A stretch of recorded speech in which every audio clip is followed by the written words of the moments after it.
Assalamualaikum warahmatullahi wabarakatuh. Di sini kami akan mereview jurnal tentang peristiwa panas ekstrim di Cina.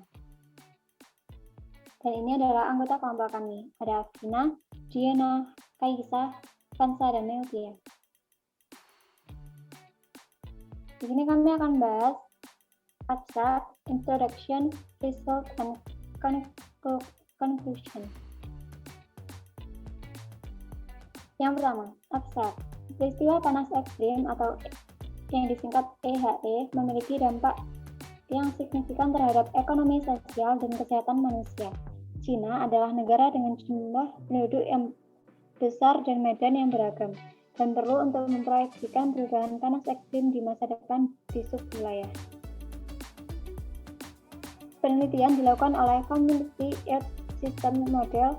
Hasilnya menunjukkan bahwa pemanasan rata-rata regional di Cina akan melebihi rata-rata global, sekitar 1,63 Celsius sampai 2,24 Celsius dalam 1,5 Celsius sampai 2,0 Celsius masa depan yang lebih hangat. Dibandingkan dengan saat ini, frekuensi dan durasi EHE di Cina Selatan diproyeksikan meningkat paling tinggi di antara sub-wilayah.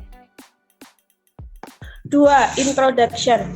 Intergovernmental Panel of Climate Change atau IPCC melaporkan bahwa suhu rata-rata global atau GMT telah meningkat sekitar 0,85 Celsius atau 0,65 minus 1,06 Celsius dari tahun 1880 hingga 2012. 7 tahun kemudian, pada tahun 2020, Organisasi Meteorologi Dunia atau WMO menyatakan bahwa pemanasan global telah mencapai 1,1 Celsius. Pada tahun 2019 dan 2010 sampai 2019 adalah dekade terpanas dalam catatan WMO. Pemanasan global yang cepat kemungkinan akan memiliki dampak negatif yang sangat besar pada ekonomi sosial dan kesehatan manusia. Misal perubahan suhu udara permukaan dibandingkan dengan tingkat praindustri, rata-rata tahunan SAT di Cina di bawah 1,5 Celsius sampai 2,0 Celsius. Pemanasan stabil pada sekitar 1,63 Celsius sampai 2,24 Celsius dari tahun 2070 hingga 2100 masing-masing. Suhu ini sekitar 10% lebih tinggi dari rata-rata global, 1,5 Celsius sampai 2,0 Celsius. Perubahan regional dalam SAT rata-rata menunjukkan bahwa peningkatan di sebagian besar subwilayah akan melebihi rata-rata global, kecuali Cina Selatan dan lembah sungai Yangtze. Dan nilai maksimumnya terletak di Cina Selatan. Perubahan peristiwa panas ekstrim, perubahan intensitas dan frekuensi EHE relatif terhadap periode sekarang menunjukkan bahwa indeks yang dihitung secara maksimum akan meningkat lebih besar daripada yang dihitung dengan SAT minimum. Perubahan rata-rata dan hasil keduanya menunjukkan bahwa peningkatan amplitudo dan frekuensi suhu tinggi Cina Selatan, Cina Barat Daya akan melebihi 100% sampai dengan 150%. Khususnya di Cina Selatan, frekuensi suhu tinggi di 1,5 derajat Celcius sampai 2,0 derajat Celcius di masa depan diperkirakan akan melebihi 3 sampai 3,5 kali pemanasan di seluruh Cina diproyeksikan meningkat 200% hingga 700%.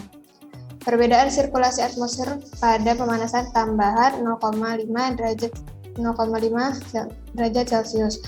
Pola korelasi indeks EHE di Cina Timur Laut dan Cina Barat Laut dengan pola korelasi indeks EHE di Cina Timur Laut dan Cina Barat Laut dengan angin zona musim panas pada 200 HPA dan ketinggian geopotensial pada 500 HPA. Di bawah dua skenario pemanasan adalah serupa. Korelasi negatif yang signifikan berada di sekitar yang merupakan lokasi zona atas barat dan korelasi positif yang signifikan terletak di Cina Timur Laut dan Cina Barat Laut. Adaptasi perubahan iklim dan negosiasi iklim internasional penting untuk memahami bagaimana regional iklim menanggapi pemanasan global 1,5 Celsius sampai 2 Celsius dengan menggunakan simulasi pemanasan rendah CSM untuk memproyeksikan perubahan masa depan dalam peristiwa panas ekstrim di subwilayah Cina. menunjukkan bahwa pemanasan di Cina 1,63 Celcius sampai 2,24 Celcius akan melebihi rata-rata global, terutama di timur laut Cina 2,02 Celcius sampai 2,74 Celcius. Dibandingkan dengan periode saat ini, EHE di seluruh Cina akan meningkatkan sekitar 0,7 sampai 1,7 Celcius. Frekuensi dan durasi pemanasan global mengalami peningkatan di Cina Selatan. Peningkatan dampak terendah akan terjadi di Cina Selatan dan peningkatan dampak tertinggi akan terjadi di Cina Timur Laut dan Cina Barat Laut. Peningkatan intensitas, frekuensi, dan durasi EHE di Cina Timur Laut dan Cina Barat Laut akan menjadi 1,5 sampai 2 kali 1,5 tingkat pemanasan. Kurang lebihnya mohon maaf. Wassalamualaikum warahmatullahi wabarakatuh.